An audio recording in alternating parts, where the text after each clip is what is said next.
Olá pessoal, como vai esse sorriso? Então já estamos no nosso terceiro episódio do Sorriso Cast. Hoje eu trouxe uma pessoa muito interessante aqui que eu tenho várias perguntinhas para fazer. A Natália Safiotti. Eu vou te apresentar, posso, pra galera? Pode, fica à vontade. Ela é nutri, antropometrista internacional, nível 2. Depois eu também vou questionar um pouquinho o que seria isso.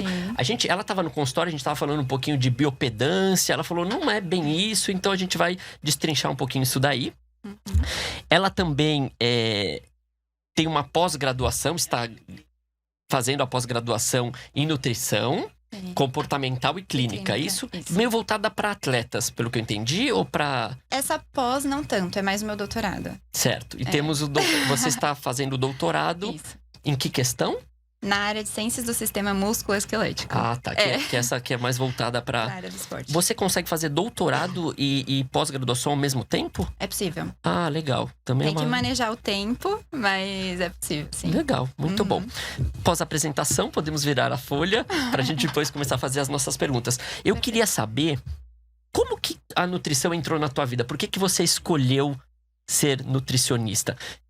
E antes disso, uma pergunta meio indiscreta. Quantos aninhos você tem?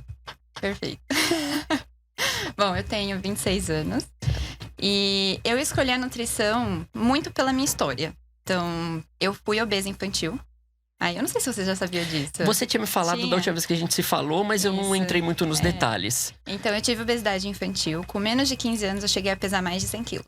Então, eu realmente tive obesidade. Não era, eu era gordinha na infância, nem nada nesse gênero, né? E eu cheguei a emagrecer. Eu não tinha muito a percepção do quão obesa eu era quando eu era criança. Porque eu era uma criança feliz. Então, eu não cheguei a sofrer muito bullying. O que era bom, a minha perspectiva. Mas eu não tinha muito essa noção, né? Enfim, do meu tamanho, de como eu era. Até que uma vez eu ouvi uma tia minha comentando com a minha mãe. Exatamente isso, assim, sabe?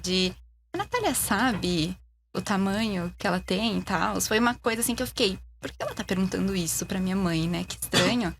E aí, enfim, a partir disso, eu tomava muito refrigerante quando eu era criança. Assim, cerca de 6 copos de refrigerante por refeição. Estamos falando com 10 aninhos de idade que você tá. Exatamente. Então, meu pai tem um mercadinho. É verdade. Então, eu tinha um acesso muito fácil a esses alimentos. E aí, eu realmente consumia num volume muito grande. E aí, eu fiz a promessa, porque eu sempre frequentei muito a igreja católica. Aí, eu fiz uma promessa de ficar 1 ano sem tomar refrigerante. Consegui emagrecer 10 quilos só com essa mudança. E aí, eu fiquei, nossa, foi a primeira vez na vida que eu emagreci. Com quantos anos você tinha aí já? Já era adolescente? Eu dessa promessa? Eu era pré-adolescente. 14, 15 anos, por ali? Por ali. Eu namoro já há 10 anos. Tá. Então, eu faço... 16? Porque eu comecei com 16 e eu já era magra aos 16. Então, ali, a gente pode falar uns 3 anos antes. Então, talvez com uns 13. 13. Exatamente. Porque aí eu tive esse primeiro emagrecimento, depois eu cheguei a entrar na academia. Só que aí eu comecei a ficar um pouco bitolada com a alimentação. Então, eu fui parando de comer. Né? Eu não cheguei a ter um transtorno alimentar propriamente dito, mas eu fui parando de comer pra conseguir, de fato, emagrecer. Aí eu cheguei no meu peso mínimo ali que eu tinha, até hoje, foi o menor peso que eu pesei. Mas a minha prima tava se formando em nutrição na época. Então, minha prima é nutri, eu tenho 2 primas, na verdade, nutricionistas. E aí ela percebeu um pouquinho ali, né, como eu tava, que não tava muito saudável, que eu realmente tinha um pouco de medo de comer, né? Eu comia muito pouco ao longo do dia. Isso não pelo bullying que você nunca sofreu nada, porque com 10 aninhos talvez nem tinha essa sacada. Não sofri. Teve, assim, uma história que me marcou um pouquinho. Eu não sei se você chegou a assistir Chiquititas. Sim, sei. Aí tinha a Poliana, que era uma menina gordinha que levava um sanduíche grande. Então, teve uma festa na escola, essa me marcou. Que aí a minha mãe fez um pão de metro pra eu levar. E aí, esse foi o dia que eu fui chamada de Poliana. E aquilo marcou muito pra mim. Eu falei, eu não sou a Poliana. Eu fiquei triste. Mas foi a única vez, assim, que eu tive um marco. E não foi algo muito pesado também. Eu sempre fui muito comunicativa. Então, eu acho que eu fazia amizade muito fácil com as pessoas. E acabava não sofrendo. Ou se sofria também, não percebia. E aí, as tuas 2 são primas que faziam Nutri já? As duas, elas observaram... uma é da parte da família da minha mãe, a outra da parte do meu pai. E aí, a minha prima, por parte de mãe, ela percebeu que, enfim, eu não tava comendo direito, né? E aí ela falou assim, prima, vai lá no consultório, eu te atendo, enfim. Vamos lá, eu te acompanho e tal. E aí eu fui começar a passar com ela. E ela foi me ensinando um pouco que eu não precisava ter esse medo de comida, né? Realmente eu ficava muito tempo sem comer. Assim, eu comia 2 vezes no dia só. Nossa, pouco. Era bem pouco nos momentos que eu fazia a refeição. E aí, com a minha prima, eu fui de fato aprendendo e fui gostando da área. Então, eu cheguei... como eu fui obesa, eu não fui ativa. E depois que eu emagreci, eu comecei a gostar muito do esporte. Eu comecei a jogar vôlei, eu comecei a fazer musculação. Que são as 2 coisas que eu sou apaixonada até hoje. Então, teve essa mudança de hábitos. E onde eu me encontrei? Então, eu me encontrei na prática esportiva, de fato. E também na nutrição, com essa visão também um pouco mais humana, né? Então, não indo para esse lado de uma restrição tão severa. E aí, é isso. E aí você falou de hábito. Então, você teve uma mudança de hábito logo nova, assim. Com, então, 17, 16, já estava mudando alguns... Começou a entrar em esporte, vôlei... Natação? Não, natação, eu não sei nadar. Olha só. Quem sabe um dia. Mas eu fui mesmo pro esporte do vôlei e pra musculação. A musculação eu faço há mais de 10 anos, né? Então, é muito tempo. E na sua especialização que você faz, ela tem esse âmbito comportamental. Isso tem a ver com a sua especialização. Então, o comportamento, ele vai gerar um hábito melhor. E aí eu consigo relacionar com a alimentação? Ou é difícil algum paciente seu ter maus hábitos? Por exemplo, fumante, muita bebida alcoólica, acorda, dorme mal, mas ele se alimenta muito bem. E é um cara que chega lá no consultório e fala, não, eu consigo, eu com a minha alimentação eu consigo resolver meus problemas aqui, enfim. O meu perfil de pacientes é bem jovem. Então, eu atendo mais ou menos a minha média de faixa etária, sabe? Então, a questão de bebida vai ter, porque muitos deles acabam sendo universitários, né? Quando eles têm um perfil mais atlético, aí, de fato, acabam não bebendo. E aí, a gente tem... Na verdade, o comportamento, ele tá intrínseco em qualquer pessoa. E a gente sempre vai ter essa dificuldade de comportamento. Porque os hábitos que a gente tá tentando mudar quando vai numa nutricionista são hábitos de uma vida. Então, a gente tem ele, querendo ou não, aquele reforço de um longo prazo muito forte, muito marcante. E aí, quando a gente tá começando a, enfim, mudar por qualquer objetivo que seja, saúde, ou estética, ou performance, enfim. A gente vai ter um desafio dentro desses nossos hábitos que a gente foi criando até aquele momento. Então, quando a gente vai para a área mais esportiva, a dificuldade vai ser um pouco mais na pressão. Né? Então, do que aquele atleta, tanto profissional ou amador, sofre, né? E como que aquilo vai refletir no seu comportamento. Porque muito possivelmente todo mundo aqui sofre com ansiedade, nervosismo, enfim, tristeza. E isso reflete de formas diferentes também como a gente lida com a comida. Que a comida, ela além de fisiológica, né? Além de uma necessidade fisiológica, é muito social também. Quando a gente tá no Natal, a gente tem uma ceia, né? Quando a gente tá na Páscoa, a gente tem um almoço de Páscoa, normalmente. Então, a comida, ela sempre também tá relacionada a momentos afetivos. Então, a gente vai correlacionando mesmo, marcando ali alguns alimentos com sentimentos, digamos assim, ao longo da nossa vida. E aí, dependendo do que a gente tá sentindo no momento da nossa vida, isso vai refletir os nossos hábitos alimentares também. Então, por isso que eu faço a pós em comportamental e clínica. Porque não tem como falar de nutrição sem falar de comportamento também, sabe? Então, vai ser sempre muito diferente de paciente para paciente. Mas é uma coisa intrínseca. Todo mundo vai precisar trabalhar. E começar mais jovem, passar num nutricionista jovem, 12 anos, independente se tem algum problema ali, é uma indicação tipo da OMS, digamos assim, se eu tô muito doido? Ou não, talvez é uma indicação da Natália. Tipo, eu acho importante passar, independente se tem traumas ou não. Eu não tenho uma indicação da OMS. Devia ter, Devia né? ter. Devia ter, porque assim, quem sabe até os convênios não eram mais amigos dos nutricionistas. E dos dentistas também. Não é? Mas, enfim, eu acho de fato importante começar desde sempre. Até se eu pego a minha média de faixa etária jovem, mas eu atendo muitas famílias. Eu cresci muito por indicação dentro do consultório. Então, eu tenho grupos de amigos, eu tenho familiares. Eu tenho sempre muito mais de uma pessoa. Nunca ninguém tá sozinho ali no consultório. Sempre tem um amigo, um familiar. E aí eu atendo muitos pais, consequentemente, né? E aí eu percebo que os pais, inclusive, eles têm resultados ótimos. Mas muito porque eles têm o filho que já mudou os hábitos comigo como um exemplo. E acaba sendo difícil quando vem uma pessoa mais velha, também por uma indicação, mas de alguém um pouco mais distante, né, de um terceiro. Essa pessoa normalmente tem um pouco mais de dificuldade de mudar de hábitos. Porque, querendo ou não, a gente tem mais tempo daquele hábito antigo enraizado. É mais difícil. Com Mudar. mais tempo a gente tá se mantendo dentro daquele hábito que a gente não considera saudável, por exemplo, mais difícil vai ser a mudança dele ali no futuro, sabe? Então a gente. Tudo é uma comunidade, digamos É. assim, né? Você tá fazendo uma comunidade sua, no próprio consultório, no dia a dia, vem o pai e o filho, ali já é uma pequena comunidade. Já é uma Então, comunidade. se a gente tem uma comunidade que tem bons hábitos, é difícil a gente dar uma escapadinha. E ao contrário, é a mesma coisa. Por isso que talvez dá tão certo essas questões de, por exemplo, o CrossFit acaba sendo uma grande comunidade. Sim. E aí a gente vê até a galera que faz CrossFit tomando até uma cervejinha depois do treino, a galera tudo, mas só naquele momento, não é aquela cerveja de fim de semana, por Sim. exemplo.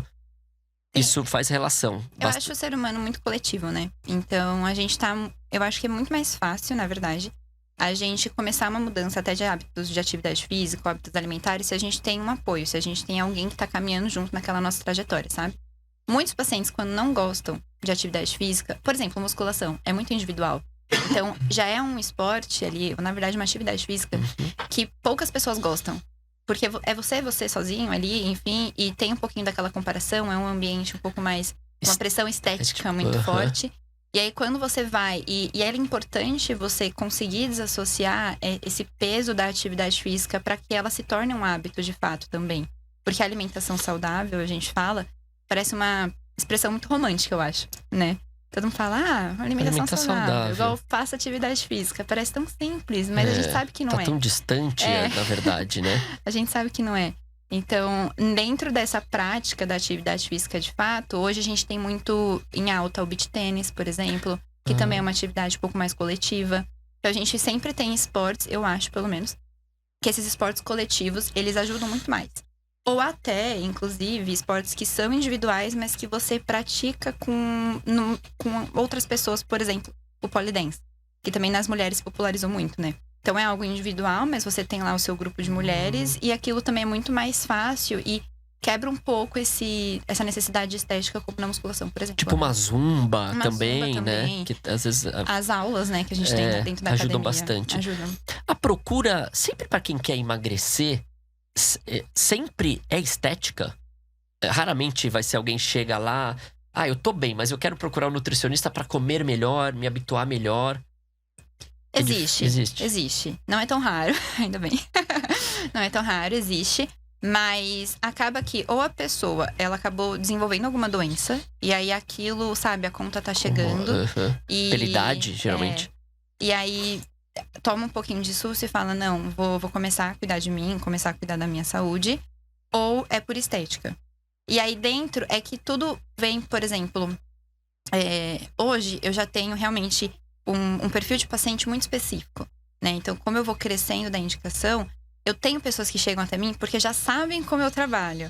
Então, não tem muito essa pessoa que vem pra mim, estética puramente, né? Tem a pessoa, ela já entende um pouco mais, ela já entende melhor até os próprios traumas, o próprio histórico. E por mais que tenha um desejo estético de mudança, ela tá mais preocupada com os hábitos, entendeu? Então, com essa mudança da alimentação num contexto geral. É mais fácil. E a antropometria? Você me falou lá no consultório e eu não entendi muito bem. Já a biopedância, pra mim, já é algo assim... Difícil. É difícil de entender, que geralmente a gente vai na academia no primeiro dia, eles fazem aquela medição com uns rachis pra gente saber se tem gordurinha. Talvez nunca foi uma preocupação minha, né? Porque eu tenho de família magra, eu não tenho muito essa questão. Mas acho que a maioria tem. Eu tenho uma gordurinha aqui mais localizada, principalmente mulher, acredito que é mais. Me conta o que é essa antropometria, então? Como que é feita essa análise? Aí a gente vai ficar aqui até amanhã. Ou só pra eu entender, não é como chama aquelas coisas que eles põem aqui na gente? São as dobras cutâneas, isso. Que seria o nome, não tão técnico, seriam as dobrinhas de gordura mesmo. Tá, dobrinhas de gordura. A dobrinha de gordura. Mas a antropometria é além das dobrinhas. Tá? Se a gente for pensar, de fato, no que significa antropometria é a análise da composição corporal de uma forma mais completa. Então, a biopedância, por exemplo. Os dados que saem na biopedância, eles vão ser estimados por base de uma corrente. Então, a gente sempre segura, né, ali nas mãos e nos pés. Tem metal, né? Que aí vai ter uma corrente passando ali. E a resistência daquela corrente vai estimar qual que é a composição do seu corpo, né? Então, o que vai ser água, o que vai ser gordura, o que vai ser músculo, por exemplo. Por base dessa corrente. Por base dessa corrente, exatamente. Tá? Mas a forma que a antro ela foi desenvolvida, digamos assim, é um pouco diferente da antropometria e dessa antro que eu aplico no consultório, porque dentro da antropometria, que até você perguntou no começo, dos níveis. Que é dos níveis, exatamente. Então, o conceito mais geral, que é novo até para próprios nutricionistas e profissionais da área da saúde em um geral, é que a antropometria se resume no percentual de gordura. Seria mais ou menos isso, e as pessoas normalmente sabem. Mas não é só isso. E aí tem uma instituição, que é a ISEC, que certifica e padroniza as medidas dentro da antropometria, nesse conceito mais amplo, que eu já vou explicar o que é. E aí, dentro dessa instituição, a gente tem 2 níveis. O primeiro nível é o nível em que a gente é padronizado para exatamente esse conceito do percentual de gordura. E o segundo nível, ele já é um nível que é padronizado para um outro conceito, que é um fracionamento do corpo, não em percentual de gordura, mas em tecido. Então, tem alguma... Pele, por exemplo, não. Sai, por exemplo, pele, exatamente. Que é o maior órgão do corpo humano, se eu não estou enganado. Então sai, a gente tem uma estimativa de quantos quilos você tem, por exemplo, de pele, né? Dentes? Dentes não. Não. Ia ser incrível. Não, Mas, então, a antro a gente a gente sai um pouquinho dessa bolha do percentual de gordura, sabe? Mas o percentual, ele é importante. Então, só pra gente entender o que eu faço, que é essa antropometria, tá? Todo mundo conhece o IMC, certo? Certo. IMC, é bom falar de novo. É o índice de massa corporal. Isso. Então, ele é o indicador mais famoso que a gente tem no mundo. Só que até foi recente, não tão recente, mas a gente teve um pouquinho da crítica do IMC, porque ele não é tão sensível. Quando a gente chega, por exemplo, na classificação de sobrepeso, vão ter pessoas que são classificadas com sobrepeso por terem muita massa muscular. Então, estão acima do peso, mas não necessariamente por terem gordura corporal em excesso, né? Mas por terem massa muscular. É falho. É um índice um pouco falho. É um índice falho. Ele não é tão sensível, certo? Quando a gente entra dentro dessa classificação. E aí, o percentual, ele ficou muito famoso, o percentual de gordura, porque ele veio realmente dessa necessidade de trazer um dado complementar ali ao IMC. Então, se a gente pega uma pessoa que tem um perfil mais atlético, né? Que é mais musculoso, estima o percentual daquela pessoa, e estima o percentual de uma pessoa que tem um sobrepeso por questão de excesso de adiposidade, você vê nítida a diferença do porquê existe aquele sobrepeso, né? Beleza. Só que aí a gente entra em um outro problema. Que, por exemplo, 2 atletas diferentes. Vamos falar de um fisiculturista e um maratonista. Os 2 podem ter o mesmo percentual de gordura. Não o mesmo peso, mas o mesmo percentual de gordura. Os 2 podem ter, por exemplo, 8%. Tá. Só que os pesos totalmente diferentes. Totalmente diferentes. E, além disso, a massa muscular é muito diferente. Diferente também. Então, a massa muscular, pra mim, é uma das massas, né, que a gente precisa estimar e uma das mais importantes. Entendeu? Então, a antropometria, no nível 1, que a gente tem essa estimativa do percentual de gordura, a gente também tem a massa muscular, a gente também tem a massa óssea e a gente tem a massa residual, que é o resto do corpo. Tá. Então, vai ser a nossa água, o cabelo, enfim, todo o resto. Já tem uma divisão bem melhor no nível 1. Já tem uma divisão melhor, exatamente. E quando a gente vai pro nível 2, aí o conceito fica difícil, mas eu vou tentar explicar. Tá. Quantos níveis tem? Na prática, são 2. 2. Isso, porque o nível 3, ele é o nível instrutor. Então, é pra formar os níveis 1 e nível 2. Entendeu? Então, pro conhecimento prático, a gente para no nível 2. 1 e 2. Exatamente. E aí, o nível 2, o que acontece? A gente para de falar de percentual de gordura. Aí, bagunça um pouco a cabeça. Mas vamos pensar o seguinte, pra ficar fácil. A gente tem o tecido muscular. Músculo todo mundo conhece, certo? Ok. Proteína tá dentro do músculo. Perfeito. Gordura tá dentro do tecido adiposo. É um conceito diferente. Então, gordura é um componente químico. Quando a gente fala de percentual de gordura, a forma que ele foi desenvolvido, foi por densidade corporal, que, enfim, as pessoas, elas mergulhavam, né? Que chamava pesagem hidrostática, elas mergulhavam numa piscina. E aí tinha uma densidade corporal estimada, tá? Que aí, enfim, tem alguns errinhos ali que se considera, na verdade, que é constante pra todo mundo, mas a sua densidade provavelmente é diferente da minha, sabe? Então, se considerava constante, a gente tinha alguns errinhos de interpretação, mas quando a gente pega o conceito propriamente dito, a gordura, ela tá presente em todas as nossas células. A gente tem gordura no cérebro, a gente tem gordura até no nosso próprio, enfim, Tudo. Todas as células, exatamente. Na membrana das células, a gente vai ter em tudo. Agora, o tecido adiposo é isso que a gente belisca, sabe? Ali dentro daquelas dobrinhas de gordura que a gente mede, sabe? Então, é um conceito diferente.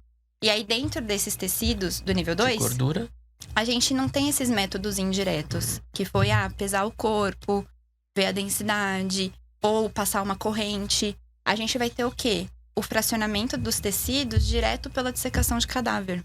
Então, esse método, ele foi validado com cadáveres em que foram medidos antes da dissecação.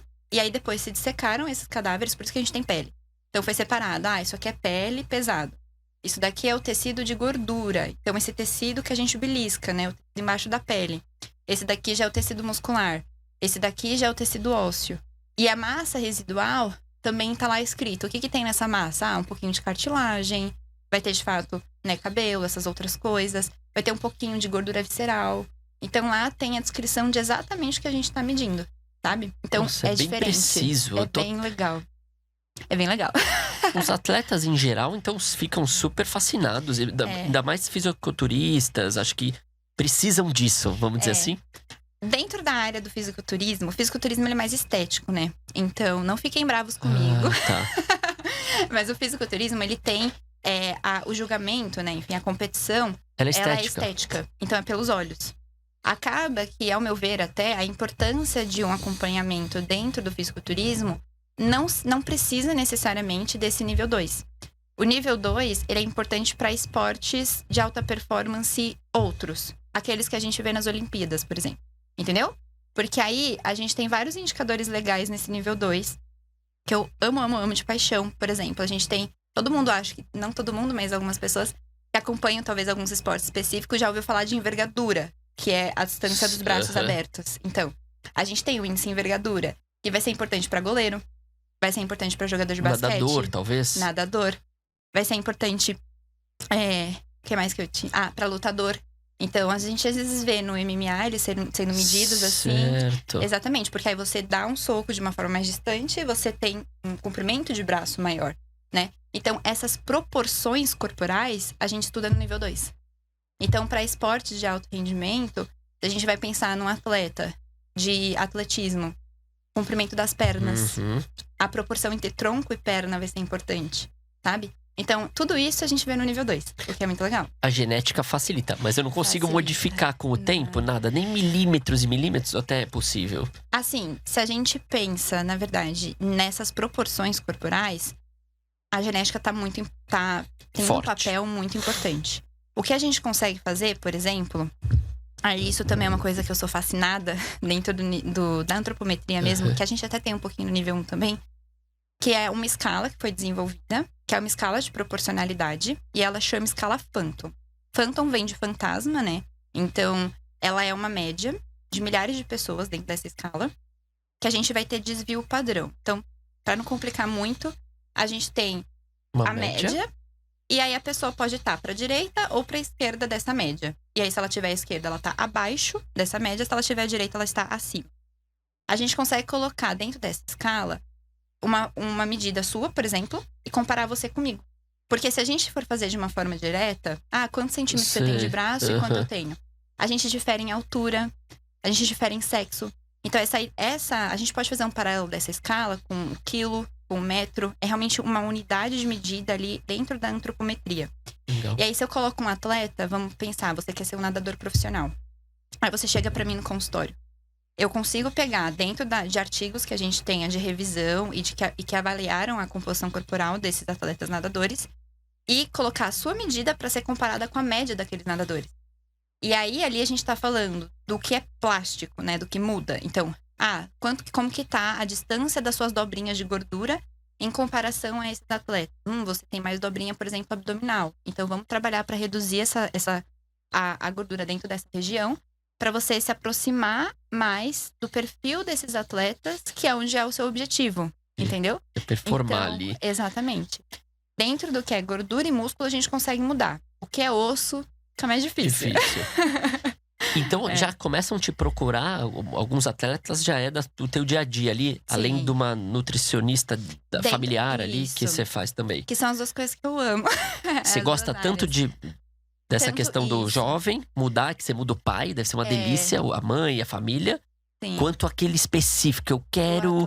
Exatamente. Porque eu sempre gostei da performance de esses atletas mesmo que a gente vê nas Olimpíadas. As Olimpíadas, pra mim, é o melhor momento. Sim, é incrível. Sempre o melhor ano é o ano que tem as Olimpíadas. E também eu gosto muito de pessoas reais. Então eu também gosto de atender pessoas reais com problemas reais, quando a gente fala, né, desses problemas comuns que a gente tem no dia a dia. E pra mim é muito transformador, na verdade, ver uma pessoa que conseguiu mudar os hábitos junto comigo, sabe? Então, as duas coisas eu gosto muito de trabalhar. Qual a porcentagem que hoje de atendimento ainda? Os atletas é um pouquinho menos do que os jovens? Um pouquinho menos. Porque ainda você tá também caminhando nessa, que é tudo novo, né? Pelo que eu tô entendendo. Novo. Então, até pra gente trazer a consciência pra uma pessoa que ela meio que precisa da avaliação que eu faço, leva um tempo.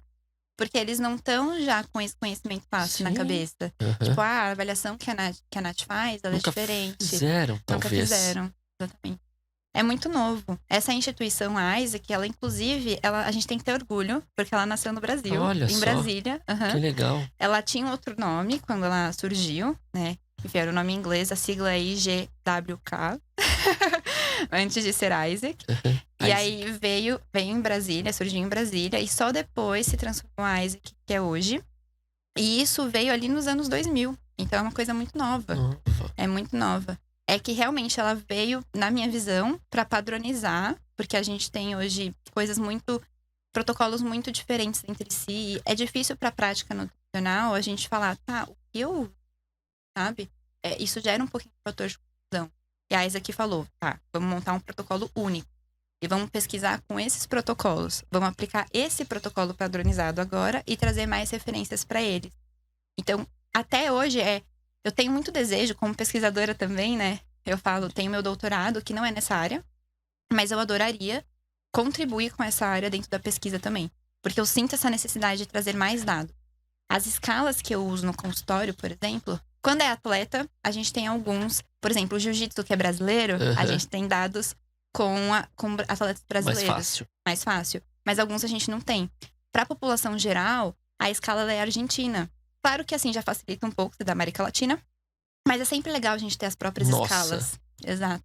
Então, enfim, é uma coisa que… Vai ser criado, talvez. Vai ser criado. É uma por coisa você, que tá é o que esperamos, né? Seria legal. Nossa, é bem específico, então, tua área. Agora que eu entendi tudo isso. A gente, às vezes, fica só, né? Que é uma delícia, você falou, né? Também mudar o comportamento E pessoas reais, né? Atletas. Bom, vamos mudar um pouquinho só pra falar de algumas coisinhas bem interessante. Nossa, não tinha ideia que isso podia existir. Ou talvez já existia e a gente tá melhorando cientificamente, mas é bem novo. Existia… Pô, 2000 ontem. Ontem, né? Então ainda tem muita coisa. Né, eu tava falando com você que eu assisto muito podcast, falando um pouquinho de como que se alimenta melhor, jejum intermitente, o que é melhor. Acho que é comum nós humanos assistimos e talvez falar, eu gostei da referência do Paulo ali e eu vou fazer o que ele tá fazendo. Eu vou comer 2 bananas de manhã, 2 ovinhos. Ele foi bem nisso, eu também acho que vou ser desse propósito ali. Acho que muita gente faz isso, né? Copia. Não tem uma divulgação forte de nutricionista, assim, propagandas. Eu nunca vi, acho, na TV. Ou tô enganado. De assim, procurem um Nutri, comer. Você não sabe qual que é a importância do alimento entrar em você. A gente não tem ideia dessa importância. Tinha que ser disseminado. Por isso que eu também te trouxe aqui. Porque, né, a gente acaba ficando mais maduro em algumas questões e cada um tem um tempo também. Eu acho que tem jovens com 13 anos que já querem fazer uma dieta porque querem ou pela estética. E tem adultos com 70 que talvez descobriram agora isso. É novo também, né? As redes sociais, elas ajudaram, acho, a colocar, acho- tipo… Sim, eu acho que elas ajudaram. Teve um pouquinho dentro também da influência, né? De grandes personalidades. Sim. Tem um pouquinho, às vezes, da disseminação de conceitos errados da nutrição. Sim. Então, ajudaram, mas aí quem normalmente tá nesse meio mais científico não tem um alcance tão grande com a população no geral, né? Com a população leiga, por exemplo. Então, quem ganha mais visibilidade costuma ser as pessoas que falam um pouquinho mais de besteira. Perfeito. Na minha área é exatamente assim. Dá vontade de puxar o cabresto, né? Falar, não fala isso talvez não é assim. Tá, então, a minha época, como o Vitor saiu daqui e falou, eu preciso comer a cada 3 horas. Uhum. Eu sempre ouvia isso dos meus pais. Eu acho que Nutri, não lembro se passei em alguma. 41 anos, não sei se passei em alguma nutricionista. E quando passa, né? É aquele cardápio na folha sulfite que, pô, não dá pra fazer. Mudou a nutrição, assim, se você puder. Se eu tô falando besteira, que nem minha área, a odontologia mudou. Chega os pacientes, eu não posso atender sério, achar tudo diferente. Mudou, né? Eu tava ouvindo um podcast, chega 2 mulheres no consultório, ainda tem gente que fala, o mundo mudou, né? É tudo normativo. E eu acho que o papel em branco, essa sulfite que eu tô querendo fazer pra você aqui, não dá mais, né? Por isso que você talvez estudou também comportamento e essa questão de receitar. É uma receita que vocês fazem? Posso falar como isso? Mais ou menos isso, exato. É claro que cada nutricionista vai ter De uma um forma jeito. diferente de trabalhar. Uma escola que foi… Uma escola, um método também diferente. Então, tem nutricionista que não é prescritivo, né? Que você não chega e sai com os um plano papéis. alimentar. Exatamente. E aí, é uma abordagem diferente. E tem o profissional que vai ser prescritivo. Eu sou prescritiva. Então, eu faço um plano alimentar calculadinho ali pro paciente, tudo certinho, né? Que vai de acordo com as necessidades deles. Então, eu atendo médicos residentes, por exemplo, que dão plantão, que às vezes estão em cirurgia, eles não vão conseguir comer de 3 horas. Sim. Não que eu passe também. Porque eu não vejo a necessidade de… A gente não tem esse reloginho, né? A gente não precisa ser de 3 em 3 horas. A gente tem que ter ali uma distribuição adequada dos alimentos, dos nutrientes ao longo do dia. E é interessante a gente, mais por conta da proteína, por exemplo, é interessante a gente ter ali esse fracionamento ao longo do dia. 3 refeições ricas em proteína, por exemplo, são interessantes na maior parte dos casos. Então, nem é para todo mundo também que a gente precisa fazer lanches intermediários. A questão do jejum intermitente, fazendo um link também. Se a pessoa tem uma rotina que impede ela de comer por algum motivo. Ou uma pessoa que não sente fome. Então, assim, acorda, simplesmente não tem vontade de comer, não consegue. Acorda, sei lá, tem paciente que acorda um pouquinho mais enjoado, não consegue comer. Vai comer só ali perto do meio-dia. Tem grandes problemas, sabe? A gente voltou um pouquinho aqui, aproveitamos para tomar uma aguinha aí no banheiro. E a gente tá falando aqui dos estúdios Turnit, eu acabei não falando, fica em Santana, São Paulo, onde tem várias gravações de podcaster. Se você tá gostando do conteúdo, dá uma curtidinha e compartilhada. Hoje estamos com a Natália Sofiotti, falando um pouquinho sobre nutrição e antropometria. Isso. Antropometria. Isso. 2 R's mais difícil. Ela tava explicando um pouquinho da diferença da biopedância, bem interessante. E eu queria entrar um pouquinho na área de comportamento, se você me permite. Vamos. Então a gente tava falando agora há pouco. Era bom a gente ter um nutricionista psicólogo, né? Porque quando eu tô nervoso em casa… Hoje eu fui dar banho na minha filha antes de vir pra cá. Minha esposa, dá um banho rápido, porque vai estar mais frio, minha filha tem 3 aninhos, então você já me ajuda. Fui com pressa ali, dar banho, ela chorou. Não foi legal o banho dela, porque eu estava com pressa até pra estar aqui pontualmente. E meu cérebro já fez assim, eu quero um chocolatinho. E realmente eu tenho um problema, não sei se pode ser um problema, com o chocolate. Eu sei que quando eu fico nervoso, ansioso não.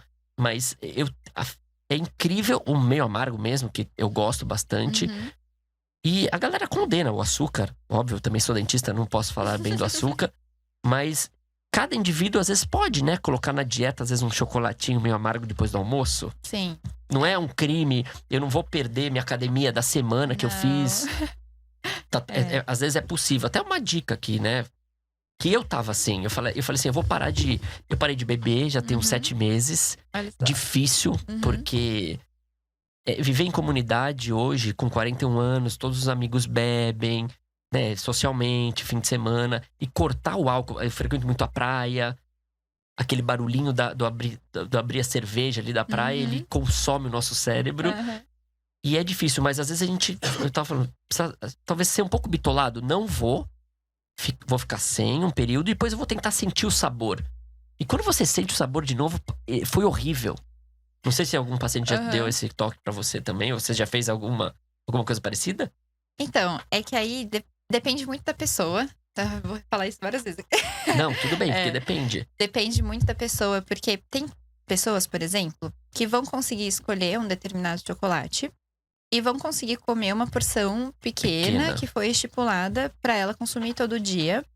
E tem pessoas que já não consomem todo dia. Então, se são momentos pontuais, quando, por exemplo, tá ansioso ou tá estressado, a gente precisa investigar de fato por que isso acontece e aí trabalhar estratégias dentro disso. Mas se tem uma pessoa que fala, Nath, eu não consigo ficar sem chocolate, eu como um docinho todo dia depois do almoço. Aí eu já vou pras perguntas. Ok, qual doce? Quanto?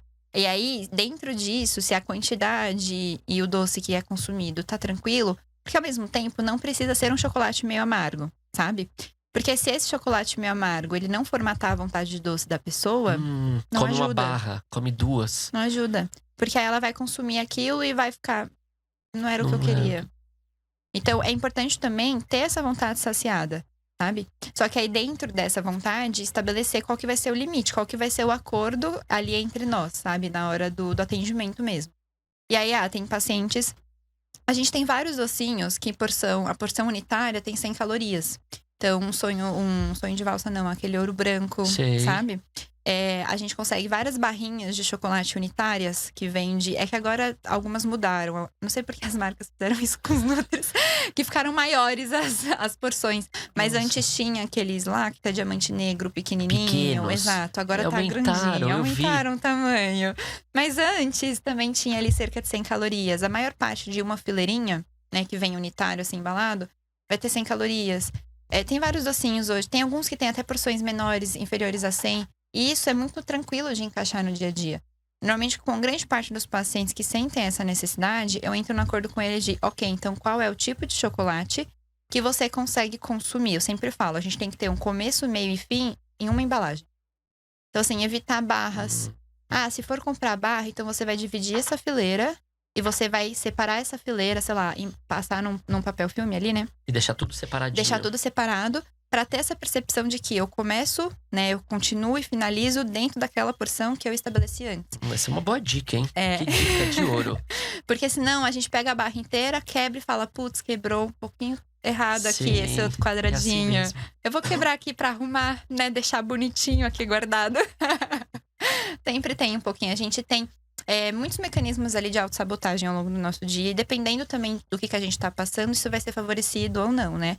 Então, a gente tem que entender o que pra gente, olhando, né, se analisando, vai ser mais fácil e mais difícil. E aí, a gente tenta facilitar o nosso processo. Aí tem isso de deixar as embalagens individuais, se não for fazer com que elas sejam, né, individuais de fato, ver qual que é o doce bis. Por que ele tem esse nome, né? Muita gente não consegue ficar só em um. Então, já é um doce que dificilmente a gente vai conseguir trabalhar dentro do consultório. Tem paciente que consegue. E fala, eu fico em 3 unidades. Aí, tranquilo. Tudo bem. Então, vai depender muito da pessoa. Mas é isso, estabelecer qual é o alimento. Se precisar, encaixar diariamente. Mas se não precisar, também não é uma coisa que a gente precisa de fato calcular. Porque se for esporádico, se aquela pessoa, às vezes, uma vez na semana, 2 no máximo, e consegue se manter numa porção pequena, é irrelevante dentro do que a gente tá, às vezes, analisando, sabe? Não pode nos crucificar, então, Exatamente. total. Abolir. Eu tenho um presentinho pra você falando de sonho de valsa ou ouro branco. Não é um ouro branco. Tudo bem. Ai, que graça. Obrigada, Fê. Na verdade, tem um sonhinho de valsa aí dentro. E tem uma pastinha, uma escovinha, né? Óbvio que depois do chocolate… a gente vai comer. Arrasou. Perfeito. Obrigada, Imagina. viu? Eu comprei castanhas do caju. De caju. De caju. Para eu comer, assim, umas 3, 4 por dia. Porque eu amo. E é difícil ficar numa. E ela é muito oleosa, pelo que eu entendo. Mas assim, eu pus na salada. Hoje até tirei uma fotinha, pus na salada e tal. Tudo bem com essas, assim, avelã, às vezes amêndoa. Mas não… Porque é saudável, mas não pode comer 10, é isso? Isso.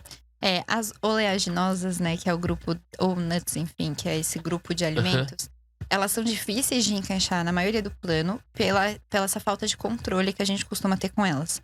Então, elas servem muito como um snack, né? A pessoa vai lá e vai pegando porçãozinha, amendoim, tudo isso vai consumindo ali num volume muito grande no dia. Então, costuma ser difícil de encaixar, porque requer o que a gente chama, né, desse controle ali inibitório de poder parar, de poder dizer não, é mais forte, mais aguçado dentro daquela pessoa.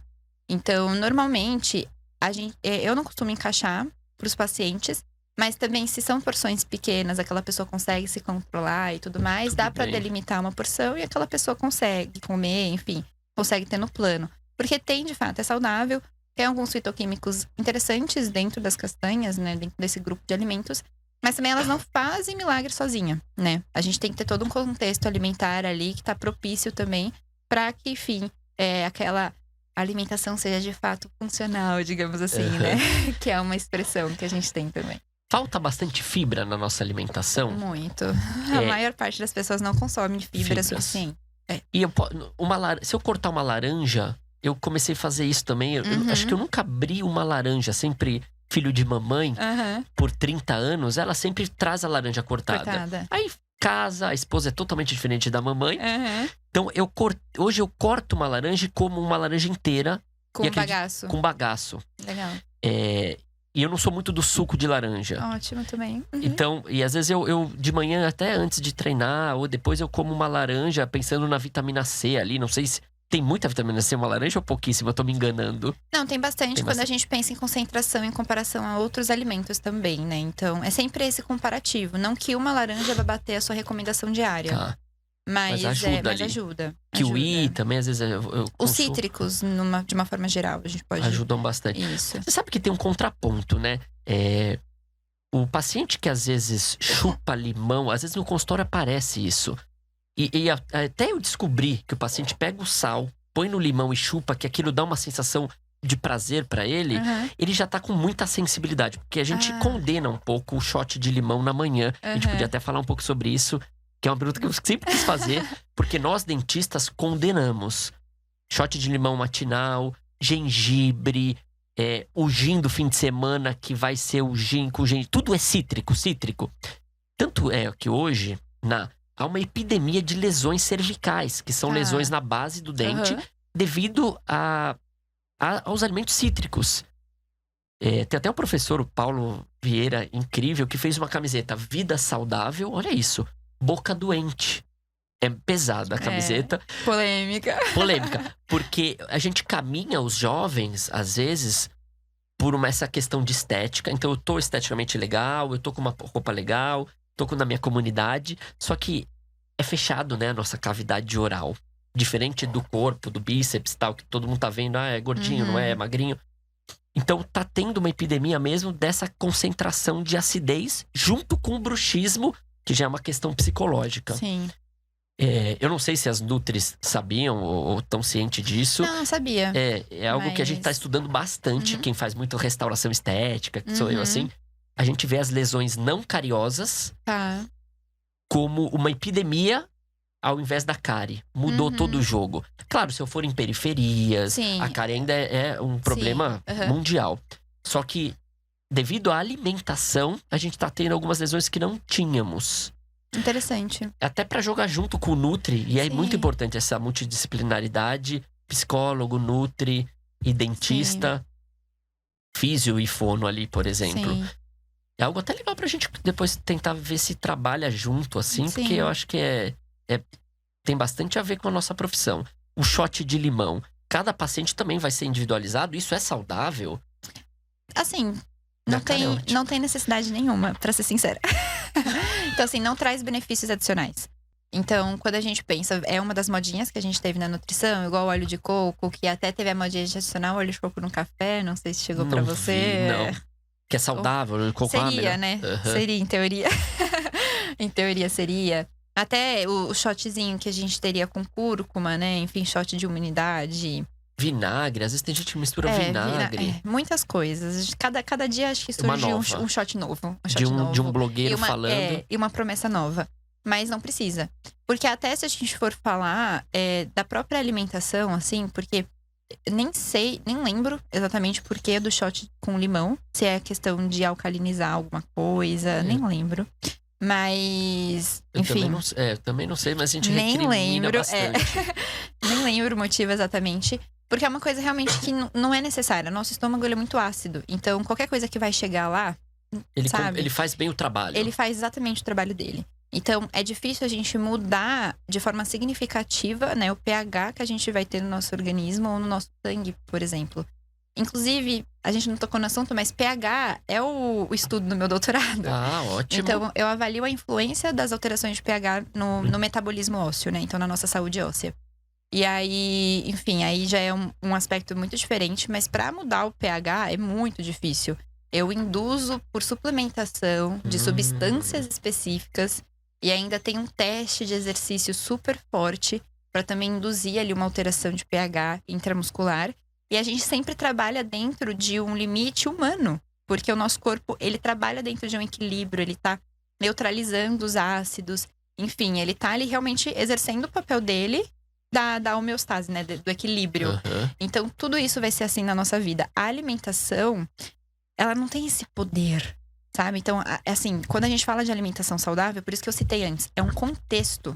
Porque um alimento isolado, um shotzinho de limão, uma coisa específica, não faz nem coceguinha se a gente não vê o resto ali que você tem de alimentação no seu dia. Então, a gente precisa, de fato, acho que o principal ponto seria perder essa cabeça, né? Esse olhar. Do esqueminha, né? Olhar fechado para um alimento específico, para uma coisa que tá acontecendo e, de fato, pegar de forma mais abrangente como é que tá a sua alimentação hoje e vamos trabalhar o contexto dela, tudo que tá ali presente, sabe? Acho que é mais essa ideia. Por isso que os suplementos estão muito em alta, assim, porque para né, pessoas comuns ali que vai na academia um pouco, tal, não para atletas, né? Talvez precise mais e precise mesmo. Mas a gente sempre quer um esqueminha, né? Um shotzinho aqui pra um BCA. Todo mundo quer a sua balinha de prata ali, né? Uma coisa que vai... E come desfriadamente, né? E talvez não, uma boa alimentação resolve bem. Talvez algum conselho de algum complemento. Sim, existem suplementos que funcionam, mas são poucos. Quando a gente entra numa loja de suplemento, mais a metade que tá ali não serve pra nada. Então, assim, só pra pegar o seu dinheiro. Isso quando realmente ele é o que tá descrito na embalagem, né? Talvez. Tem esse cuidado também que a gente tem que ter. E pra marcas que são mais confiáveis, no geral. Mas grande parte dos tipos de suplemento que a gente tem, eles não vão ser necessários. Um dos suplementos que eu acho que é mais utilizado e que realmente não precisa é o pré-treino. Sabe, assim… Pré-treino, esses pós chamados pré-treino, sabe? Então, é um dos tipos de suplemento que dificilmente a gente vai utilizar. Vamos falar de 2 suplementos? Eu não sei se um é suplemento. Daqueles Iopró, Parmalat com proteína que já vem de prontinho e tal. Eu consumo bastante isso. Às vezes eu tomei em jejum ali, quando eu acordo, vou pra academia, volto, não quero comer muito, consumo um desse. E chocolate eu amo, é meu mal ali, né? E é um pouco da creatina. Já vi vários vídeos que não faz mal, tal, mas a gente sempre com o pé atrás e tal. Vamos falar um pouquinho da creatina. Sim. Se realmente ela é boa até pra idoso, eu já li alguma coisa assim. Pra idosos ainda a gente tá construindo evidências. A gente tá construindo mais dados pra gente de fato afirmar, mas parece ser interessante. Mas quando a gente fala da creatina, o que a gente tem em nível de evidência, que a gente chama de nível de evidência A, é um dos suplementos que tem, enfim, de fato… essa função, assim, né? Esse reconhecimento. Então, a creatina, ela é um suplemento bom, utilizado para a maioria das… Assim, pode ser utilizado para a maioria das pessoas. Só que qual que é a questão da creatina? O uso dela tem que ser crônico. Então, assim, se você começar a tomar creatina, você precisa tomar todos os dias.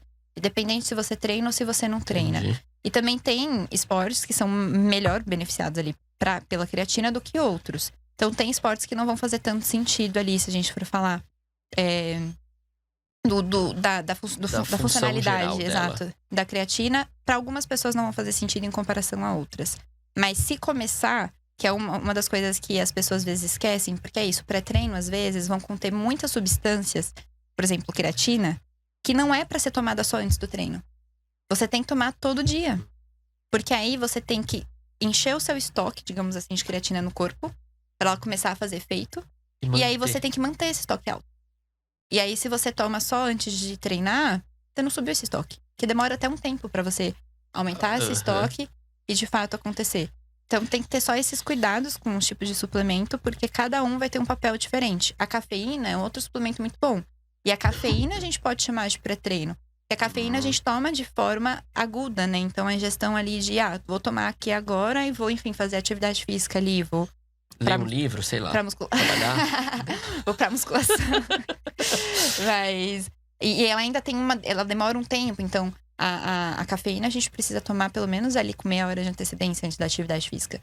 Então tem esses momentos já, qual é o pico, quanto tempo ela demora pra atingir o pico. Sai do organismo. Tudo isso é importante também. Então, da suplementação, esse cuidado que a gente tem que ter. Alguns que estão agora se tornando mais famosos, de fato, fazem efeito. Mas aí pra quem? E você tá disposto a investir isso todo dia, né, todo mês? Porque uma hora que você começa, é isso. Você não vai parar. Quando você parar, parou o efeito. Então, eu sempre faço essa pergunta pros pacientes. Todo mundo fala, Nath, e a creatina? Eu falo, beleza, é assim que ela funciona, pra você encaixa. Mas esse é o custo dela mensal. Porque ela também hoje tá mais cara. Ela subiu o valor dela. Então, hoje eu falo, você tá disposto a ter esse custo mensal? Se você estiver disposto, tudo bem. Ótimo. Mas se você não tá disposto, não precisa. Vamos trabalhar com outras formas. Né? Essa melhora de desempenho, por exemplo, sabe? Então, vai muito da escolha do paciente também. Eu conscientizo. E a escolha final acaba sendo um pouco mais financeira, porque isso é uso crônico. Então, assim, é uma continha que você vai ter ali pra pagar todo mês. Decida você, sabe? Trabalha mais assim. E os wheyzinhos, isso. assim? A gente pode falar desses alimentos que são enriquecidos com proteína, né? Porque a gente pode falar do YoPro, das barrinhas de proteína. Isso. Enfim. Da bebida proteica, que é essa bebida láctea, né? Enfim. Elas são interessantes pela praticidade. Mas dificilmente elas vão ser equivalentes a um whey com leite. Tá. Então, assim, normalmente para os pacientes… Primeiro que elas são muito caras também. Eu sou muito do custo-benefício. Então, são eu sempre… mesmo. Todo dia ali, R$10 todo dia um whey protein. é caro. Até barrinha de proteína também, elas São têm um caras. valor mais alto. Então, eu sempre acabo indicando o whey, no caso, né? Ou a proteína vegetal, por exemplo, se o paciente for vegetariano ou vegano, né? Mas aquilo junto com uma bebida vegetal ou com leite, enfim, para misturar ali, para tomar… Que normalmente é muito mais interessante, tem até um aporte calórico, né? Uma quantidade de calorias menor do que comparado com essas prontas. Mas assim, tá corrido o dia. Tá. É uma possibilidade. Melhor do que tomar um achocolatado ali. Exatamente. Mas eu não sei se você viu, só falando de polêmica. Os açúcares? Não, porque… Você conhece a marca Not Milk? Sei. Sabe? Lançou algumas coisas. É super famoso e enfim, de uma marca, né, voltada para o público vegano, né? Mas eles lançaram uma bebida proteica e bateram de frente diretamente com a YoPro. Eu vi. Você viu? Uhum. Achei engraçadíssimo. Mas ela não tem. Um cuidado, é um cuidado que a gente tem que ter com a maior parte dos alimentos que se dizem fonte de proteína. Muitos deles, quando a gente vai olhar na embalagem, tem uma quantidade de carboidrato ou de gordura igual ou até superior à quantidade de proteína que a gente tem nessa embalagem. Então, ter também essa educação, né, de ler a embalagem ali, entender, é muito importante. Porque aí a gente pega a marca que foi mais famosa, que é a YoPro, e não necessariamente ela é melhor. Tem os sabores mais gostosinhos da YoPro, que todo mundo gosta, são os mais calóricos. Então, assim, aí a gente tem que tentar pensar em outras… E por que eles são mais calóricos se eles têm a mesma quantidade de proteína? Que tem mais carboidrato, que tem mais gordura. Então, a gente tem que estar sempre olhando a tabela nutricional mesmo e comparando os diferentes produtos que a gente tem no mercado para escolher a melhor opção. Porque com certeza vai ter um que é mais clean, né? Que vai ter ali realmente o que tá falando, o que promete. Reais, né? Barrinha de proteína, a mesma coisa também. Eu vi uma pessoa falar, não lembro quem, que as prateleiras do supermercado, elas estão assim… menos 10 anos da tua vida ou mais 10 anos da tua vida. Ou seja, os alimentos… investir num alimento, e geralmente os mais caros geralmente são melhores ali, até num chocolate e tal, vale a pena do que a gente ficar no… Por exemplo, um bis, Bis Black. Ah, legal, R$3 um Bis Black. E aí, às vezes, eu vou pra uma barra de proteína que é R$13. E faz sentido. Eu tô achando que tô comprando ali proteína e não tanta gordura quanto um Bis Black. E às vezes eu olho atrás mesmo. E às vezes não tem, mas às vezes é proporcional. Ela tem a proteína, mas tem a mesma caloria, não sei. Ou a mesma quantidade de gordura, De enfim. gordura, né? E eu tô achando que… Por isso que tudo depende muito do porquê que você tá escolhendo aquele alimento. Porque se você tá escolhendo chocolate? Pega o chocolate. Tá. Porque você vai comer a barrinha de proteína… Você vai comer a barrinha de proteína e a sua vontade de chocolate. Porque a barrinha de proteína tem o sabor residual da proteína. Então, assim, a não ser que você ache a barrinha gostosa e não seja chocolate que você tava querendo, não vai saciar essa vontade. Aí é possível que você coma a barrinha de proteína e o chocolate. Exatamente. Tá. Nossa, perigosíssimo, então. Exatamente. Putz, Então tá. tem esse cuidado só. Já, você tá escolhendo, tá comparando o bis com a proteína, quem que você quer? Quem que você quer de fato? Ah, você quer uma opção proteica pra substituir um lanche da tarde, que você não vai conseguir fazer. Então tudo bem, tem um pouquinho de carboidrato, um pouquinho de Tá. gordura, porque é meio Vai que uma valer a pena. substituição de uma refeição. Ou você tá indo pra uma sobremesa. Tá indo pra uma sobremesa, a barrinha de proteína vai ser muito mais calórica, porque elas não... não existe barrinha abaixo de 100 calorias, por exemplo. Tá. Enquanto se você for pra um chocolatinho, um Twix que tem só uma fileirinha, tem 70. Aí você vai lá, pega aquele Twixzinho, come ele, vai ser feliz, entendeu? Sim, do que ficar Do que gastando. pegar a barrinha de proteína que vai ser mais calórica e não tá, enfim, tem que avaliar muito quais são as suas motivações. O que tá te levando a escolher aquele alimento, sabe? Então, isso é importante também. Aham. E tudo gera, o comportamento gera as escolhas, né? É. Ou a gente escolhe porque já tá com um comportamento difícil, né? Essa pergunta, talvez. Então, Quem por vem exemplo, primeiro? quem vem primeiro? Eu tô nervoso por isso que eu quero chocolate? Ou eu tenho muito prazer de chocolate e quero A gente comer pode pra não ficar pensar. nervoso? A gente pode pensar numa cascata, que assim, na verdade, né? Porque a gente é formado também por memórias. Então a gente tem essas marcações de memórias ao longo da nossa vida. E aí, cada pessoa vai responder de uma forma diferente e também depende da situação que aconteceu na sua vida. Mas se a gente for falar quem vem primeiro, vai ser o acontecimento. Porque esse acontecimento é o que vai te desencadear. Desencadear o reação. quê? Sentimento e também resposta, né? Aquele sentimento. Aí se você tá... Vamos pensar. Qual que é a via mais fácil de prazer que a gente tem na nossa vida? A alimentação, a boca. A gente sente prazer com a comida. Sim. Se você tá ali, por exemplo, com um sentimento de angústia ou tristeza, é que às vezes tem pessoas que respondem a tristezas com ausência de fome, né?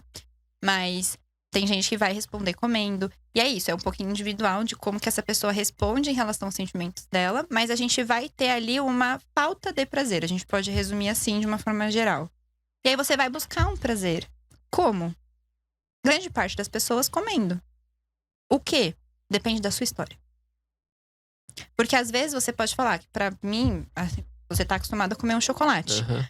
Mas e se você tem um apego ou, enfim, alguma memória afetiva com um doce especial que sua avó fazia e aí é esse doce que tá na sua casa? Provavelmente você vai pra ele. Mesmo que tenha um chocolate que você sempre gostou. Então tudo depende muito de quais são as suas memórias, de como você né? foi associando aquilo ao longo da sua vida, a disponibilidade daquilo na sua frente, como você vai responder, entendeu? E aí, de fato, ok, eu tenho isso disponível, tá aqui na minha frente. Também, disponibilidade é uma coisa importante de se trabalhar quando a gente tá no plano alimentar. Porque se você não tem disponível, fica mais fácil.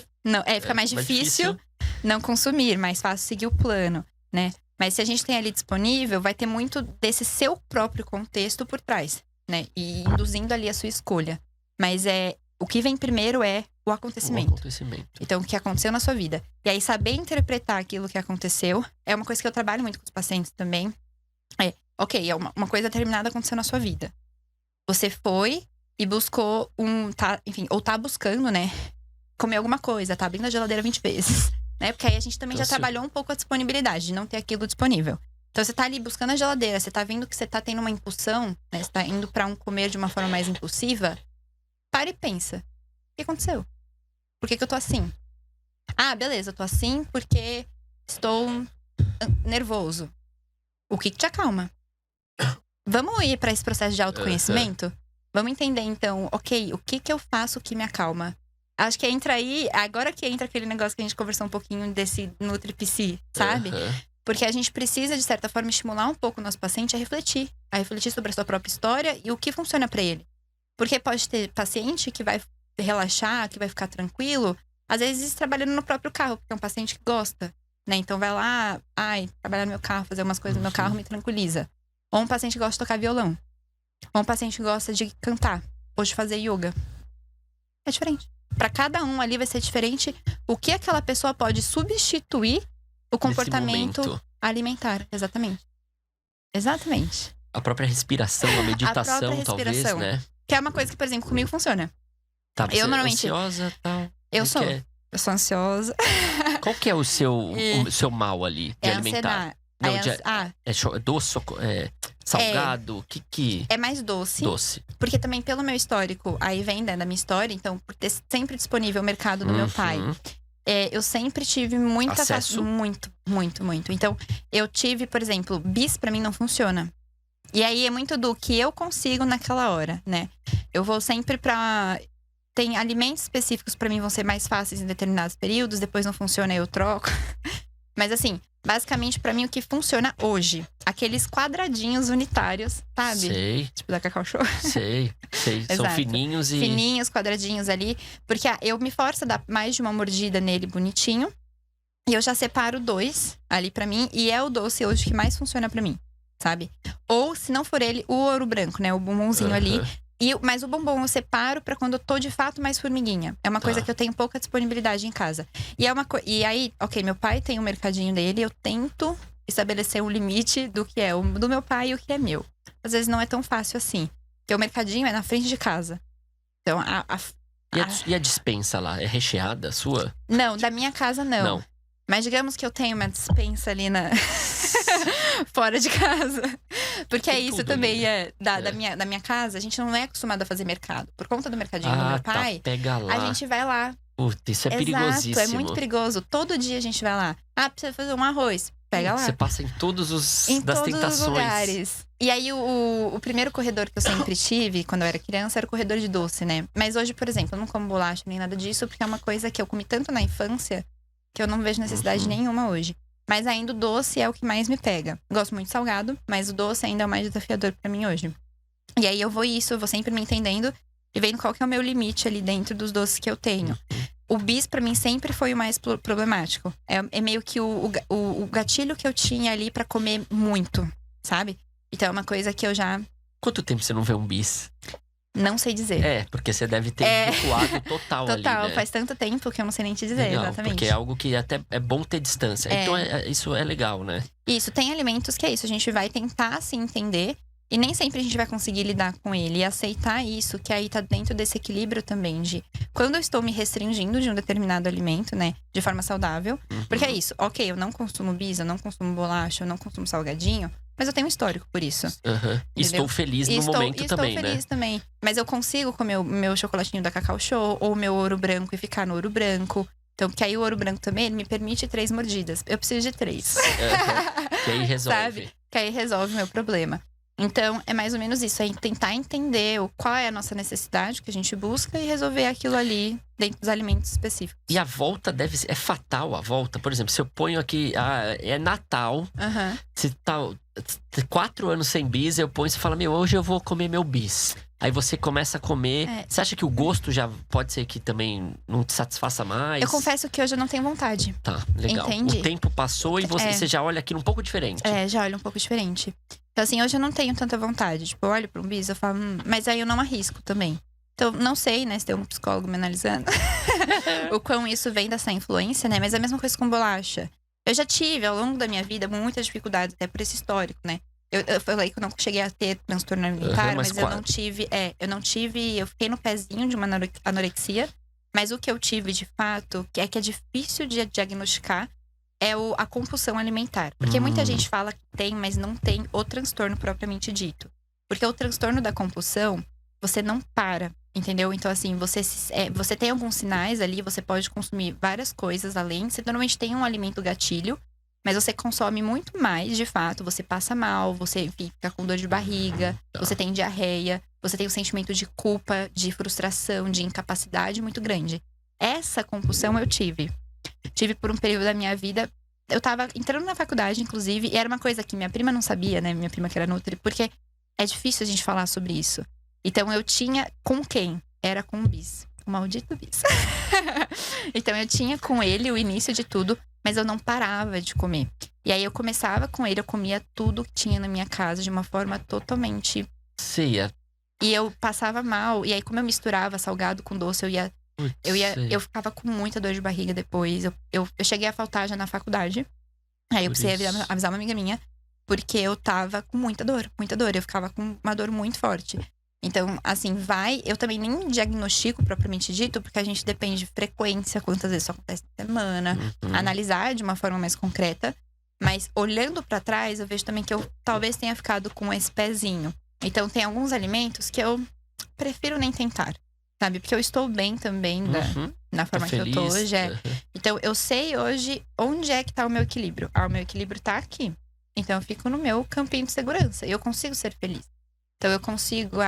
igual, aqui tem um sonhozinho de um docinho. Eu posso comer ele e de uma forma que tá saudável, né? Uma forma que eu consiga ainda seguir a minha vida bem. Que eu não vou ter esse episódio, não vou me sentir mal ou qualquer outra coisa do tipo, né? Você recebe muitos relatos parecidos com esse que você me fez lá no seu consultório? Pessoas chegam a se abrir bem pra Nutri? Comigo, eu não sei se num geral, né? Se todos se abrem sempre bem assim com Nutri. Mas eu gosto de ter uma postura muito acolhedora. Então, é uma coisa que sim, com muitos pacientes eu trabalho muito isso. Então... Eles vão falando de tudo. Até a infância vem. E eu cutuco, né? Pra ajudar, né? Exato. Então, é uma coisa que de fato eu vou investigando. Eu converso com o paciente, eu dou tarefa. Então, isso que eu comento com você, que eu comentei aqui, né? Pra todo mundo. É uma coisa que eu dou de tarefinha. Eu pego, aí... uma coisa até que a gente conversou. Acho que tava em off. Sobre a dificuldade, às vezes, de trabalhar com pessoas jovens, pessoas mais velhas, né? Às vezes, as pessoas jovens, elas não têm muito... O que é ser saudável para uma pessoa que é saudável, né? Que tem uns exames ali todos normais. Que, tá com dificuldade de fazer atividade física, tá com dificuldade de mudar a alimentação. Mas, ao mesmo tempo, ela fica... Eu não sei se é isso exatamente que eu quero. Porque eu também tô bem, tô meio acomodado no lugar que eu tô, né? E aí, eu investigo isso também. Dá esse estímulo. Exato. Eu pego e falo. Então, você vai ter uma tarefinha pra casa. Você vai avaliar quais são as suas motivações. Você vai escrever pra mim, o que é ser saudável pra você? Porque se você me falar, né, que você tá ali 100% satisfeito, então eu te dou uma alta. Basicamente isso. Então, eu fico muito feliz de ter estado com você até aqui. Mas aí, de fato, você não tem um porquê continuar. Agora, se você for pra casa e você pensar o que eu considero saudável... é saudável pra mim, por exemplo, ter um controle melhor sobre a minha alimentação? Conseguir, de fato, não ter esses momentos, né? Sentir esses descontroles, essa impulsividade. Conseguir não responder às minhas emoções na comida. Conseguir, às vezes, bater meta proteica. Meus pacientes veganos, eles têm uma dificuldade, às vezes, de bater meta proteica. Porque o volume de comida aumenta. E aí, isso é um objetivo pra você? Isso é ser saudável pra você? Então, vamos trabalhar juntos. E aí, dentro do que é saudável pra aquela pessoa, aí a gente consegue trabalhar também, sabe? Aliás, como que uma Nutri dá alta? É possível dar alta? Assim, é possível, às vezes... já dei. Mas às vezes você tem um contato, assim, a pessoa volta. Eu tenho contato, eu costumo dar alta. E aí eu trabalho de duas formas, né? Eu dou primeiro, é uma semi-alta. Que aí eu falo, vamos voltar daqui 6 meses. Porque existe uma questão, né, que é esse senso de monitoramento. Do quanto a pessoa, ela tá percebendo que ela tá sendo acompanhada. E que, de certa forma, ela deve um feedback. Isso é bom, muito bom. Isso é bom.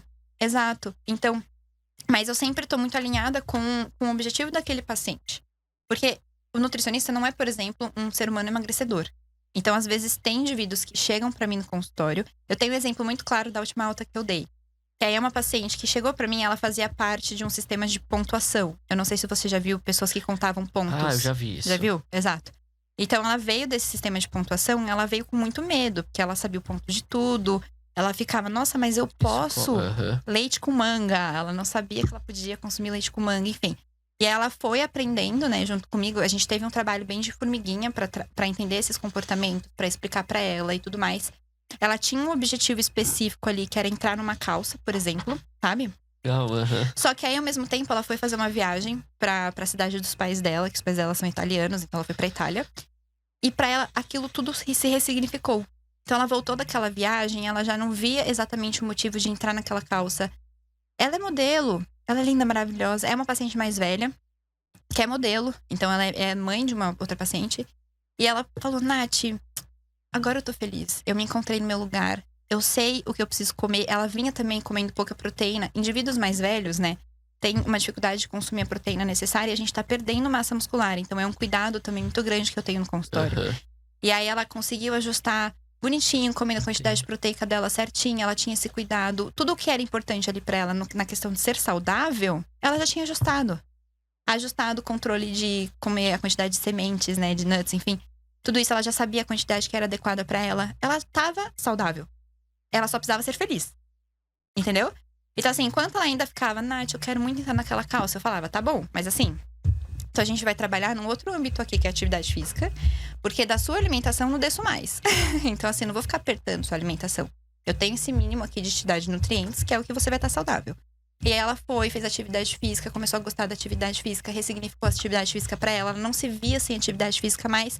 E aí, no que ela chegou pra mim e falou, Nath, agora a calça não faz mais sentido? Eu não preciso mais entrar na calça e eu sinto que eu tô feliz? Eu Você dei já alta. sacou que acabou, Eu dei alta, né? entendeu? Legal. Aí a gente falou, ok, mas volta daqui a 6 meses, porque aí a gente vem a cada 6 meses, Avalia. que aí, exato, reavalia, vê se tá tudo bem. Porque no que o paciente mudou de hábitos ainda comigo, por mais que ela tenha ficado, por exemplo, 2 anos comigo, foram 2 anos de uma vida, né? Então, assim, a chance Pouco, também né? É é pouco. Então, a chance de ter uma recaída, digamos Sim. assim, voltar aos hábitos antigos, ela tá presente. Então, eu sempre mantenho essas portas abertas. E aí, eu normalmente deixo na minha agenda, chamar paciente tal, Legal. pra marcar depois daqueles 6 meses. E aí, se eles sentirem a necessidade, eles voltam. E aí, a gente marca e depois fica anual, por exemplo. Então, acontece. E é assim, vai do objetivo do paciente. Como se fosse uma mãe ali, um pai. Às vezes eu me É. sinto também um pouco Eu assim, também, porque você não é. quer perder, né? Ah, eu sou tão apegada. Não, não quer perder o trabalho, né? Pô, Mas- 2 anos, contato, fez. E aí depois você fala, onde tá essa pessoa? Espero que ela esteja bem, se ela não te tem um Eu contato, fico né? assim, como eu trabalho muito com essas questões comportamentais de uma forma geral no consultório, independente do objetivo do paciente, eu sempre me pergunto, às vezes, se eles dão uma subidinha, né? Eu fico, como que tá fulano? Tá, né? Será que tá bem, fazendo bem? Será que ele ainda tá na atividade física? Será que tá tudo bem? E assim, as pessoas em um mês, às vezes, acham que já querem mudança. Sempre em pouco prazo, né? A gente quer a mudança. Eu vi um Nutri falando que é importante nas primeiras 3 semanas, parece, é importante eu dar pra esse paciente algum retorno, nem que seja o que ele, alguma coisa eu preciso entregar pra ele. E não também ter muitas restrições. Uhum. Porque senão eu perco muito esse paciente rapidamente. Sim. Ele tava falando que, acho que é o Lincoln, é um Nutri bem legal que faz parte lá do RD, que às vezes eu assisto. E ele tava falando isso. Dê um pequeno resultadinho em 3 semanas pra ele ver percepção. Senão o cara vaza ali do meu tratamento. Sim. Que nem no meu negócio. Às vezes, se eu fico lá fazendo um canal, coisas que não são visíveis ao olho dele, um clareamento ele vai adorar. Ai, que lindo, tá dando resultado. Às vezes a gente tem que entrar com coisas que talvez a princípio, a longo prazo, não são tão saudáveis, mas vai fazer sentido naquele momento, né? Pra ela ficar legal. Tô conseguindo, tô vibrando com você. Sim. A nutrição é isso, você vibra com o paciente, né? Também. E tem muito isso. Toda vez que a gente recebe um paciente novo, né? Eles estão com expectativa, né? Eles estão ali Tem a expectativa, com uma verdade. motivação mais alta Querem um também. E aí se chegam no primeiro mês já não deu certo, fica difícil. Manter aquela motivação, enfim, fica difícil. A não ser que o objetivo não tivesse sido exatamente aquele. Mas vai ser importante, né? Então, desde, enfim, uma melhora na performance de algum treino específico, ele precisa sentir que ele, de certa forma, evoluiu. Mas aí, dentro da área da nutrição, é importante que a gente também tenha a sensibilidade de olhar para outros fatores que não apenas emagrecimento, por exemplo. Que aí pode ser melhora do sono. Pode ser, por exemplo, a melhora da disposição ao longo do dia, né? E tem que estar atrelado, às vezes, ao sono e às vezes não também. Porque hoje a gente não tem tanto aquelas deficiências de micronutrientes como a gente aprende na escola, né? Enfim, cegueira noturna. Aquelas coisas muito brutas, né? A gente vai ter, grande parte das vezes, uns sintomas mais de cansaço, de uma fadiga, enfim. Eles são um pouco mais generalistas, né? Mas quando você avalia que um paciente não come nada, na hora que você vai lá trabalhando com ele, incorporando um pouco mais esses alimentos, ele já vai se sentir melhor também, mais disposto ao longo do dia dele, sabe? Então, são algumas coisas que são interessantes da gente também olhar para além do processo de emagrecimento. Mas, de fato, uma coisa que eu falo muito, eu sou muito sincera com os pacientes, eu falo pra eles. A estética, ela também não é uma coisa que é supérflua, sabe? Tipo, não é um não essencial. Porque, por mais que a pessoa chegue e fale, eu não quero focar na estética, se ela tiver uma evolução estética, aquilo pra ela é muito mais mensurável, é muito mais perceptível do que as evoluções comportamentais. As comportamentais, essas questões que a gente olha, a gente tem que cutucar, investigar ali e falar, você viu que você evoluiu? Mas uma evolução estética, ela é muito mais Visível, perceptível. né? E ela é importante também, porque ela também faz parte da nossa saúde psicológica, de como a gente se enxerga. É que tem ali um pouquinho atrás de por que você quer essa mudança. Isso é importante, né? Eu falo sempre também. É porque você se ama ou porque você se odeia? Que aí, se você se odeia, não é exatamente isso que a gente vai trabalhar. É o porquê que você tá com essa visão sobre si mesmo, né? Mas, enfim. Às vezes você tem que chamar um psicólogo junto? Já eu aconteceu? tenho psicólogos que eu indico. Ah, legal. Então, comum. é comum. É comum. Então, eu tenho sempre uma listinha de psicólogos quando o paciente me pede. Que aí, quando eu vou investigando isso, eles falam, né? Ah, Nath, você tem psicólogo pra indicar? Eu falo, tenho. Eu tenho. Eu não acabo atendendo junto, mas eu tenho, sempre indico. É uma parceria que ajuda. Como você vê a diferença, é notável ali, É bem né? perceptível. Mas a alimentação é muito complexa. Eu amo. Então, aí a gente. Por isso que eu falo que eu gosto das duas coisas. Eu gosto muito do esporte, adoro alto rendimento. Ver de fato essas mudanças, por exemplo, dessas pequenas coisas que pra eles fazem diferença. Exatamente. E milésimos de segundo, ou amplitude. Mas é tão importante também ver que você fez na uma mudança ali, lá, na vida de alguém. Então, que você foi importante. Igual essa paciente que eu comentei, que foi a última que eu dei alta, né? Da Itália. De chegar no meu consultório contando pontos, com medo de comida. E agora ela tá feliz. Feliz. Nossa, e se sentir livre. Entendeu? Eu acho que isso é uma coisa também que, pra mim… E aí, no que eu recebo de feedback… de pacientes que se emocionam. E eu também, chorar né? também. Então, a gente vê, de fato, essa mudança. Que é como eu enxergo a nutrição muito, de fato, além do que só ver essa questão de distribuição de macronutrientes. De sair com um plano ali. Pra mim, o plano, ele é importante. Eu comentei que eu sou prescritiva, né? Então, eu acho que é legal a gente dar um manualzinho de instruções. Mas não ficar só nele. Né? Então, assim, porque não é fácil. Às vezes não é fácil a pessoa seguir aquilo. E aí, investigar por que não é fácil. E os atletas, eles já são mais no papo. Mas por que eles são tão… determinados ali, né? Porque eles têm ali esse objetivo que a gente não tem, sabe? Então, eles vão ter uma competição. A parte que é mensurável pra eles é outros 500. É a evolução no tempo dele, se ele for um corredor. Ou, enfim, no pace, né, no caso. Que ele tá avaliando ali, todo o treino que ele tá fazendo. Isso pra ele tem ali fácil essa mensuração da sua evolução e do que ele quer chegar, onde ele quer atingir. Ele tem claro na cabeça. Mas uma pessoa que quer viver bem, é tão abstrato. Então, e aí a gente tem que trabalhar todas essas outras coisas Seja da uma vida. atleta, talvez. Essa é a fala que a gente pode… Mas pior que ser atleta nem é tão saudável assim. Exato. Então tem que o equilíbrio sempre. Porque aí a gente abdica também de muitas coisas. Sim. É difícil. É difícil você também. deve pegar direto. Olha, eu acho que tem muita coisa que eu gostaria de saber também. Mas acho que o nosso tempinho já tá estourando, né, Paulinho? Beleza, eu acho que conseguimos tirar bastante perguntas e respostas interessantes. Obrigado pela tua presença. Eu que agradeço, foi um prazer. Nossa, gostei uma muito. delícia. Nossa, descobri coisas que eu nem imaginava. Muito legal. E como que as pessoas te acham? Na rede? Pelo meu Insta. Pelo Insta. Que é Natália Safiotti. Safiotti, com TH. Com TH. Safiotti 2 Fs. Eu vou deixar aqui na prescrição também. Com 2 Fs. Beleza, Natália Safiotti. TH 2 F. Isso aí, pessoal. Espero que tenham gostado. Depois a gente vai trazer mais convidados pra vocês. É isso aí. Fique bem. Obrigado. Muito obrigada. Obrigada, Fê.